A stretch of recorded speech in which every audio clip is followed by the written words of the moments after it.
let me get this shit. How you doing? Happy Friday.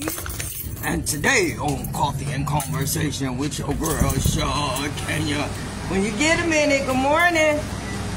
Go to that YouTube channel, Shakenya, and hit subscribe. There you are. It's me. Yeah, y'all went out for a minute. Y'all went out. So guys, today, what am I going to talk about? I got a couple things. Give me a minute. Give me a minute. I got a couple things I pulled out my hat to talk about today. Because we've been getting intense. Your test coming up. The pressure is there. I know I can feel it. I've been loading you up these last couple weeks. I even did a dual course, you might as well say, with you. Because you're seniors now. So I can do that. You've been rolling with me for 4 years now. We've covered a lot. You've come so far.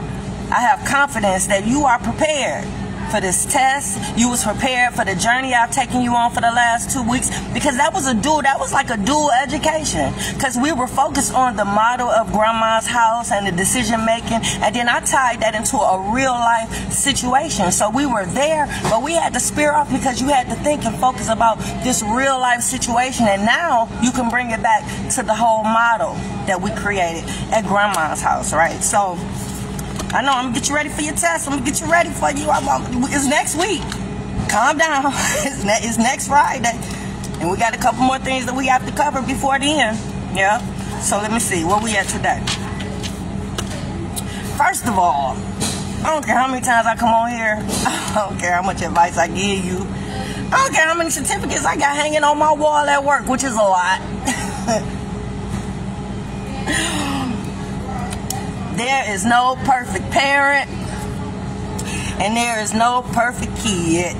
Nope, it's not. But as a parent, your best should be good enough for that child. Yep. Just throw that out there. Your best should be good enough. Yep. Yep. In a perfect world, you should get back what you put out. You should get back what you put out. Yeah. Like, if you was good to your kids should be good to you. Yeah. They should. Let me tell you how that happens.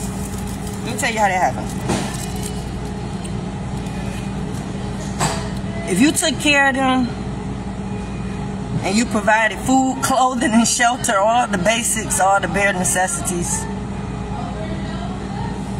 when they get older and start taking care of themselves and start having children,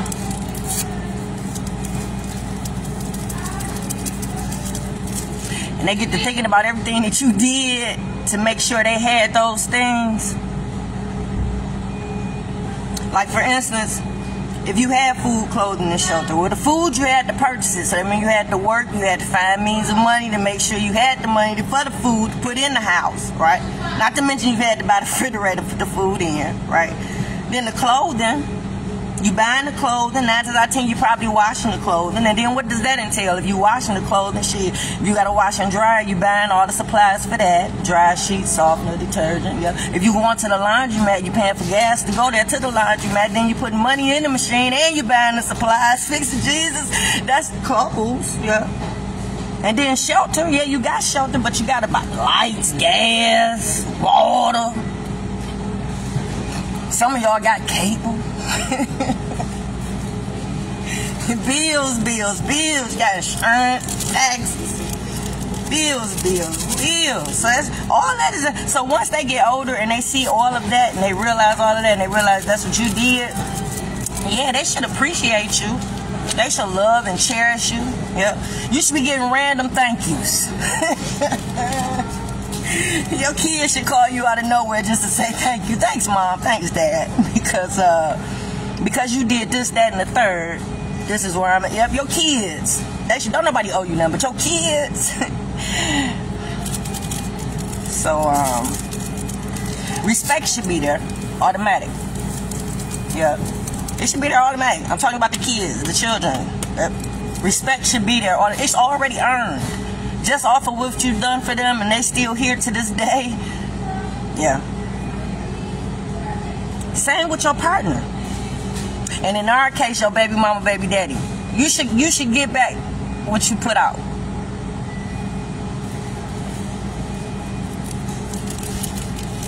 Like for instance, because you know it's always coming back to me, right? That's the beauty of having your own show. Did you get the key? Oh, I got it. That's the beauty of having your... Yeah, it always reverts back to me. Like for instance, because this is after y'all break up. You should get back what you put out, or put out, you should get it back. It should be the same. Like for instance, I bought groceries for them at least once every other month or so. At least enough for 2 dinners. I know that's not a lot, but from an ex-wife.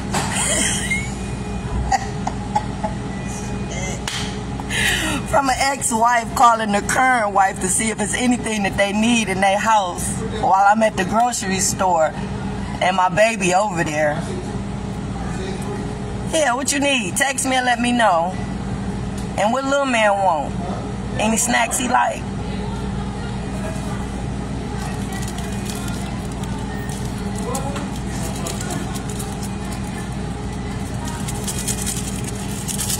Do you know he never asked me if we needed anything or if I was okay?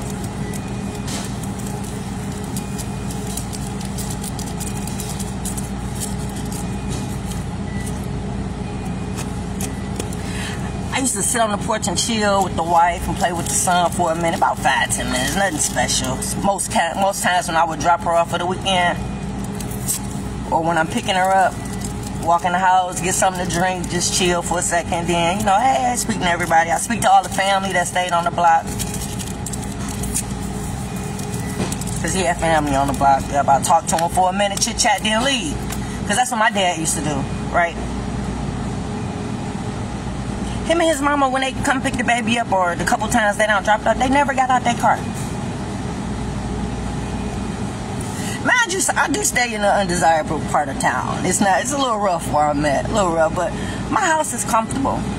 Yeah, I don't have a lot of new stuff, but it's comfortable. Like you can come in and sit down for a minute, you know, chill. They never did that, never. Now my other daughter's grandmother does. Her and her grandpa, they come over, they chill for a second, talk to me, come in, see how I'm doing, check on me. We chit chat before the daughter, you know, come down. That's how I was raised. That's all I know, right? So, you see right there, 2 different styles, parenting styles. Do you peep that right? Yep, it's going to be on your test. There's a little nugget for you. Yeah. And let me see.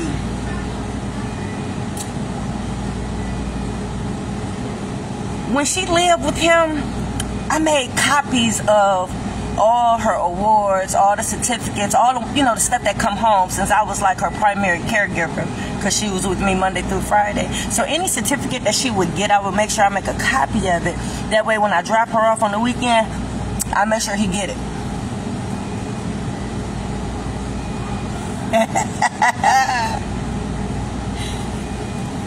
That's the type of baby mama I am, because I don't want you to miss a beat with your baby. Yeah. Do you know these last 2 years, her 11th and 12th grade year, when she stayed with him, I never got nothing. No certificates, nothing, no updates of her achievements, nothing. Do you know all my children have albums? And in those albums, I have all of their achievements, all their awards, all their report cards, everything that I'll have a box too with all the things that they made me, all the little arts and crafts and Mother's Day footprints and turkeys. But I made albums with all of their achievements and stuff in it, right? So the babies is the only one that's not complete. When they all turned 18, I did this, right? So that's the only one that's complete. It stopped. So the last 2 years is empty.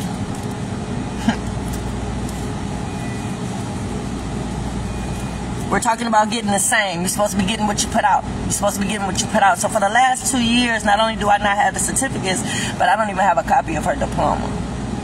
My other 2 children's diplomas are sitting there proud. As soon as you come in the house, it's right there. Boom.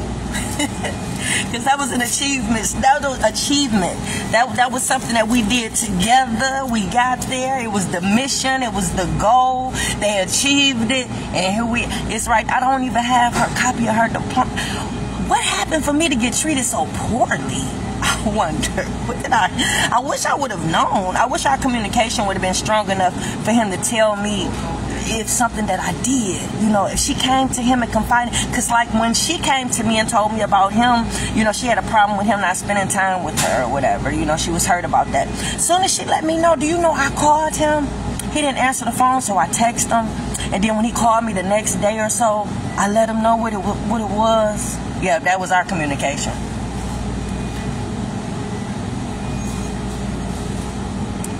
So yeah, a couple days when he called back, I let him know that the baby had an issue with him spending time. That way, next time she come over there, he'd be able to take her somewhere special, just to spend some time with her, give her that little treatment, you know, whatever it takes to make her feel better. I let him know that because I never want anything to come between them. Yeah, so if it's anything that I can do as a parent, because we're on a team, right? But for this, nobody said anything to me. He's never came to me with parenting concerns. He's thrown a couple things at me, or he's alluded to a few things. Like I used to ride her on my motorcycle. I used to ride her and my other daughter on my motorcycle. They were fascinated with bikes just like I was, right, as a kid. And so I would ride them. Yep, on Sunday, traffic was kind of light. We would go little places here and there. Yep. But I know he didn't like me riding a bike. But he's never said anything to me about not riding her on a bike. Never said he was feeling uncomfortable about it. Never said he didn't like it. So, but he probably told others. And that's one thing. That's another manipulation technique. You should know about the problem first. If your baby mama, your baby daddy have, who is that? Hey, Yvonne, how you doing, boo? If you have a problem with the parenting of your baby mama, your baby daddy, they should be the first to know. It shouldn't be no secret. It shouldn't be nothing behind their back, no type of alluding, people guessing and other people knowing whispers behind their back. You should be the first person to know about your baby. Yep. But if you got a situation where that baby mama and that baby daddy is running around telling everybody else and the child about the parenting concerns that they have about you, that's a manipulation technique.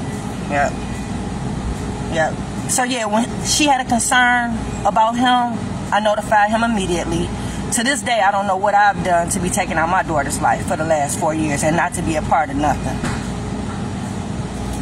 So let's see, we did the copies. One day she raised her voice at him in a car, and I threatened to knock her head off. No, I'm just playing. I did check her though. I did turn around and say, you know what? We're not gonna do that. You know, but I let her know in so many words, you're not gonna disrespect that man. That is your father. You will love him. You will cherish him. And you're going to respect him on my watch. Now, little did I know he allowed her to talk to him like that. Little did I know that she was allowed to be disrespectful and curse at him and talk to him any kind. She ain't got no white friends. I don't know where she got that. We don't do that here. Yeah, I demand respect. I do too much not to be respected. You know what I'm saying? And I didn't know that. But apparently he allows it. But I didn't allow it. So I went off on her about that. But it's apparent that nobody was stressing respect for me. Like, where they do that at? Moms is like the highest of the high under God. You know, how did I fall so low? How did I get so beneath the... how? I'm still tripping on when he showed me that text message where she called me by my first name and said that she didn't know if she was gonna give me something for Mother's Day, and this nigga responded with a LOL, like no correction, no, that's your mother, that's no. He thought it was funny. They had an inappropriate conversation about me, laughing and joking about me. Like, what child does that to their mama? What child? Look, see, that right there is the core of the problem right there. If anybody felt like it was some issues that she had with me, that's something that we need to deal with immediately. We don't act on it. We don't find a way to remove mom. We find out why she feel that way, because all the things that I'm doing, everything I'm bringing to the table, everything that I provide, the image that I show and project, all that it's questions that need to be asked, because she shouldn't feel a certain way. So if she feel a certain way about me, we need to figure out what it is and why she feel that way, because the other kids don't feel that way. So we got to figure out what the problem is. So at the end of the day, y'all gonna help me solve my case while I'm helping y'all with y'all, because we got to figure out why I don't have a relationship in 4 years, because I'm quite sure the 15 and a half that I was in her life should have trumped the last 4 that we're going through, whatever we're going through, right? So with that being said, you should get back what you put out. Yeah, you should get the same. You should get the same. And if you're not getting the same, something ain't right. Yeah, something ain't right. I think I covered everything. Yeah, that was it, y'all. I got to go on with my day. I got stuff to do. People to see, baby to kiss. Who else checked in? Hey, Sean, how you doing, boo? I'm out, y'all. Mwah.